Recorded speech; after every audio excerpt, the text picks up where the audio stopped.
Hi! ఒక ఊరిలో చిన్ని అనే చిన్న పాప ఉన్నది. ఆ చిన్న పాప 6 ఇయర్స్ పాప. ఆ పాపకి వర్షం చినుకులంటే చాలా ఇష్టం. అయితే వర్షం పడ్డది. పడినప్పుడు అటక పైన ఒక అంబ్రెల్లా గొడుగు ఉన్నది. ఆ గొడుగు ఎలాగా ఉన్నది? నక్షత్రాలు, స్టార్స్ అన్నీ అలాగ ఉంది ఆ క్లాత్. అయితే ఆ అమ్మాయి అటక పైన నుంచి ఆ గొడుగు తీసింది. వర్షంలో వచ్చింది. తీసేసరికి దాంట్లో ఒక మ్యాజిక్ ఉంది. ఒక మ్యాజిక్ జరిగింది. ఏంటిది?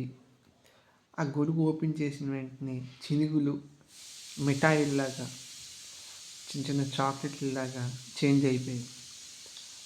అయి అది ఆ అమ్మాయి చాలా ఇష్టపడ్డది. ఆ అమ్మాయి ఎక్కడికి వెళ్తే అక్కడ ఆ గొడుగు అలాగా పైకి లెగిసి వింత వింతగా మ్యూజిక్ వస్తున్నది. అమ్మాయి ఎలా వెళ్తే ఆ గొడుగు పట్టుకుంటే అలాగ ఎగురుకొని తీసుకెళ్తుంది. అలాగే తన ఫ్రెండ్స్కి తెలిసింది. తన ఫ్రెండ్స్కి కూడా అలాగా చూపించింది. వాళ్ళు ఎంజాయ్ చేశారు. మిఠాయిలు, చాక్లెట్లు అన్నీ ఎగరడం అన్నీ చేశారు. మంచి మ్యూజిక్ అలా వస్తుంది.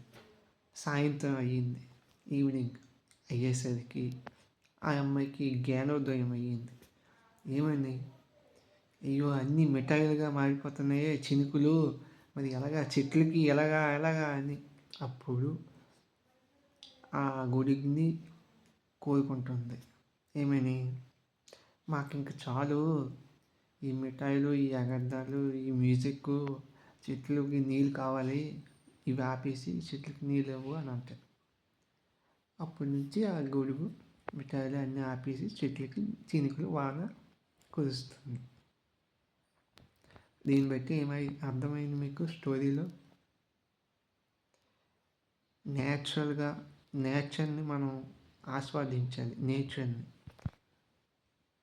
ప్రకృతిని ఆస్వాదించాలి, ప్రేమించాలి. నెక్స్ట్ మన దగ్గర ఏముంటే దాంతో సంతృప్తిగా ఉండాలి. అతిగా ఆశపడకూడదు. ఇది సారాంశం.